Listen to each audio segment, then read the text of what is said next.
およそ 1100m の直線を持つ高速周回路ビデオオプション特設テストコース。今日も全国のチューナーたちが自慢のマシンを持ち込み、この舞台へ。さあまたまたやってまいりました。このオプションビデオ特設テストコース。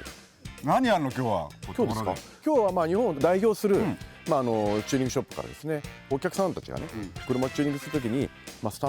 構スタンダードなチューニングメニューを盛り込んだ車を持ってきていただいて、安全な車は僕が安全な車は0線、ね。っていうかもうやめようよ、アキラもこういう仕事さ。だからちょっと危険な車もあるんで、今日は山田さんどうもありがとうございます。いやまあいいや、とりあえずやろうぜ。じゃあ行ってみましょう。よし。ストリートチューン一気乗り 0,1000m 加速。現在のランキングはこちら。フレンズの34が唯一の16秒台。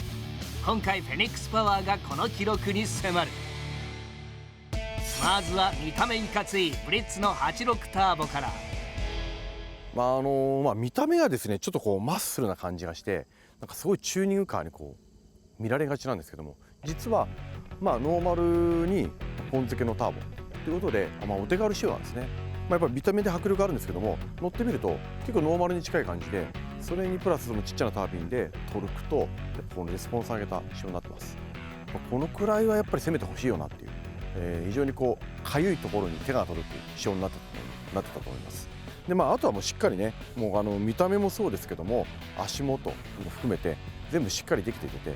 心地よいというかね、これ足にして乗ったら楽しいなと、こういう車足にしたいなっていう仕様になってました。86の最速はエスプリの22秒58。ストリートチューンでどこまでいけるか。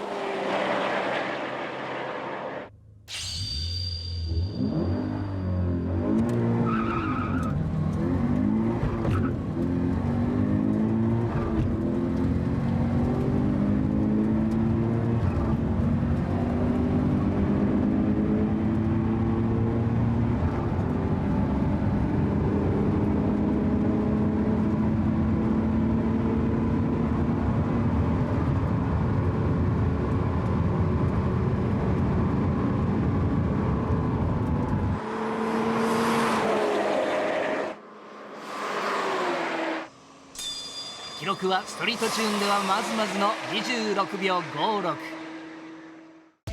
続いてサーキットをメインに戦うスクリーンの Z34。 ノーマルの Z とは明らかに違う。じゃあどこが違うかっていうと、とにかくアクセル開けた時のこのトルク感、いきなりドーンとくるの。これ一体何リッターあるんだよって。例えばアメ車みたいな排気量のでかい車、それに乗った時のような開けた時のこうドンとこうくる感じ。しかも下の回転域から NA なんで、3、4線回転域からバッと踏んだ瞬間にドンとこう出る。直線上にバーンバーンバーンって常にやっぱりこうそのパワー感をなくすことなくもう加速してくれるっていう、そんな感じで、ちょうど0,1000m 地点で、5速で7500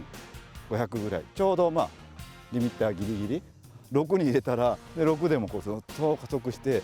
これ NA でどこまで最高速出るのかなっていうぐらいのやっぱり NA マシンだったんで、なかなかこういう場所で Z の NA を走らせるシチュエーションってなかったんで、ちょっと新鮮かなっていう。大排気量 NA フルチューンのポテンシャルはいかに。目標は24秒切りだ。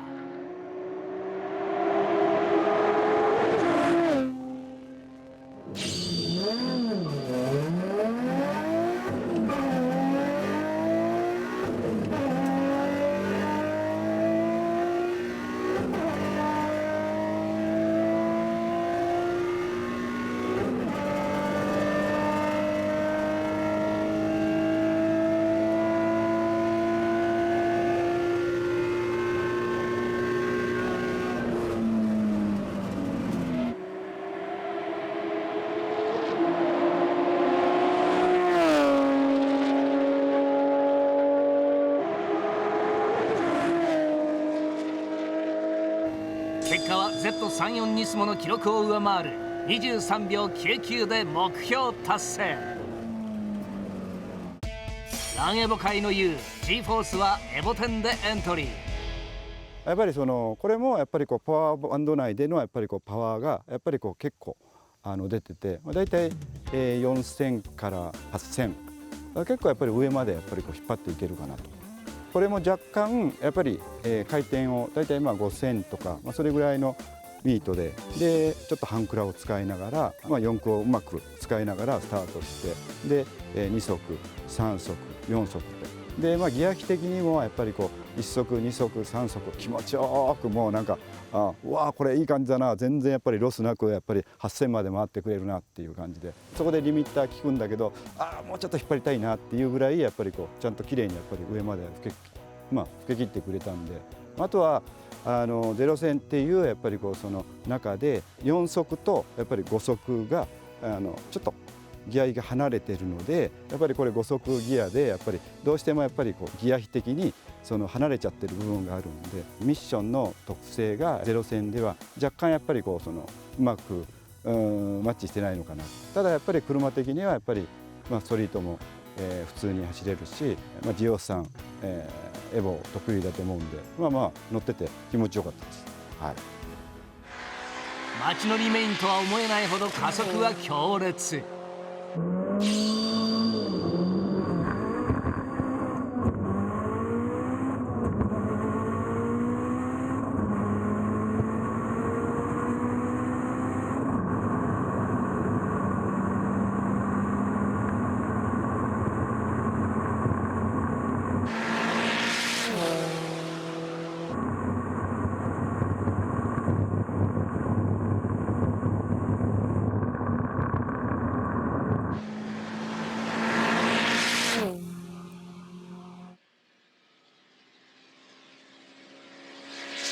ラーマンの言う通り5速に入れて回転がドロップすると加速が鈍るが、それでも22秒13は立派。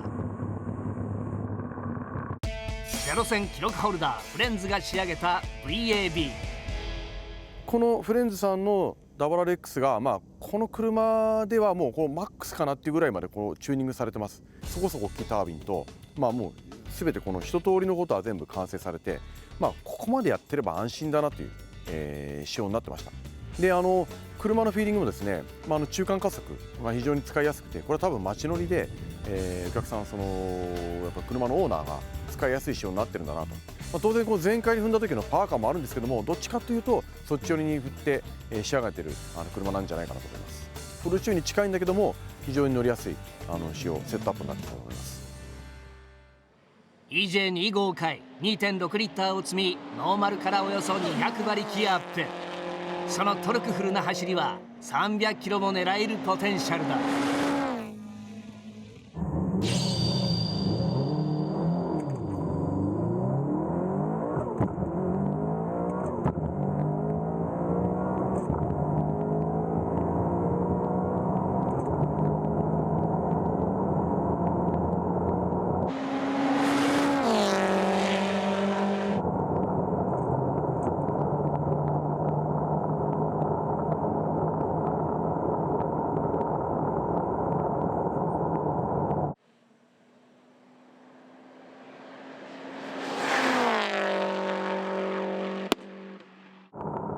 一切軽量化をしていない大人の快適セダンという立ち位置ながら21秒92という速さ。いい意味でとんがったところのない乗り味はまさにストリートチューンだ。テクニカルファクトリーは 34GTR スペック2ニュール。走らしてすぐ普通にね、普通にでそんなに跳ねることなくピッチングもなくっていう感じで、意外とその辺はストリートを意識してるんだなと。ただ全開でやった時、その時のやっぱり加速はそんなストリートといえども強烈な加速をやっぱり発揮するよね。タービン自体はもうすごく綺麗に、回ってて、パワーバンドが5000回転付近から8500まで全体的にちょっと上寄りかなっていう感じで、それがもう123ともう全然その加速している時のやっぱりフィーリングはすごくパワー感があるし、結構もう200キロオーバーなんかはもうあっという間にこういっちゃうような感じで、踏んでいけばどんどんそのスピードもやっぱり伸びていくので、いやーこれ、ストリートにしてはすごい速いなっていう、そんな感じかな。街乗りでの快適さを損なわない乗り味と加速フィールはさすがテクニカルファクトリーといったところ。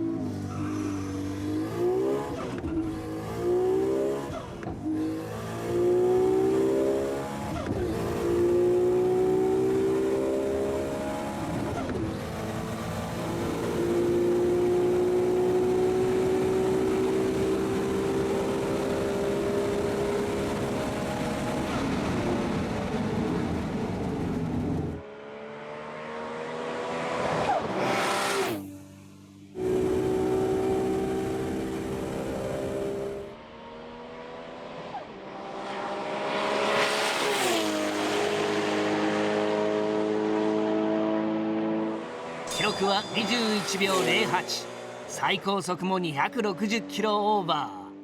ー。最後はこの企画の常連フェニックスパワーの3号。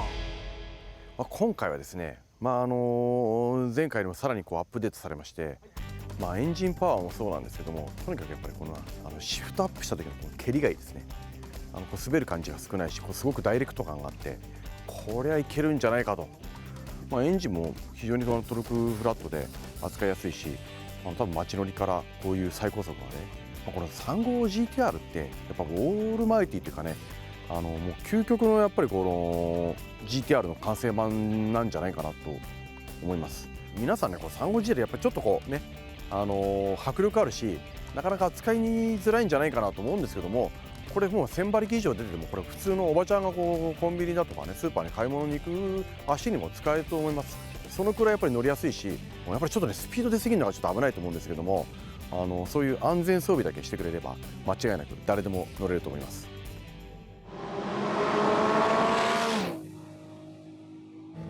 この舞台でマシンをブラッシュアップし続けてきたフェニックスパワー、その努力が着実に実を結びつつある。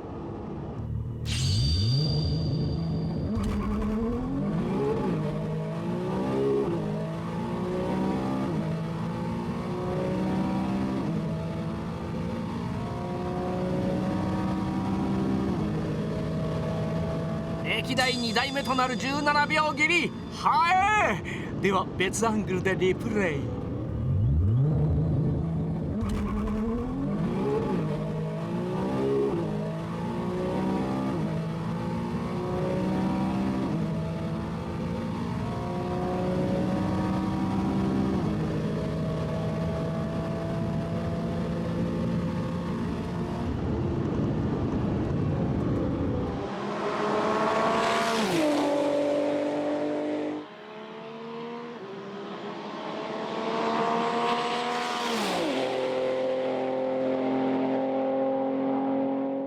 出ちゃいましたね。まだいける。14秒5でないと、今のところ14秒75ですか。アキラ選手が04を9秒4台で走ってるから、めちゃくちゃうまいと思う。なるほど。今回の結果、0-1000m 加速2位にフェニックスパワーがランクイン。1位の座を虎視眈々と狙う。さあ今日もなんとか無事にね、終わりましたね。無事に終わったね。なんかこうなんか嫌な予感してたんだけど、なんか何事もなく、これやっぱストリートチューニングだから、ストリートね、あんまり山田さんみたいなのが乗って手こずるっていうか、山田さんみたいのがバシバシバシバシっていくような車じゃ一般の人乗れないから。まあそうだよね。俺様みたいなね。そう、俺様できないよね。素人のバカどもがね、本当にこううなるような車じゃ街乗りの人はもう勘弁してくださいっていうようになっちゃうんですから。まあでも簡単にね、でも気持ちよく乗れたよね。そうですよ。どの車も。そしてなんとフェニックスパワーが0戦14秒7。マジで。はい。もうコツコツ更新してきてますから。あれ、俺の記録破るんじゃないだろうな。いやもうすぐですよ。もうすぐなの。はい。だよ本当。ただね、他も多分また挑戦してくると思うんで。そうだね。はい。これ非常に楽しみだと思うんで、まだまだ続けていきたいと思います。はい。よろしくお願いします。快適仕様でもバカッパや、それが最先端のストリートチューンだ。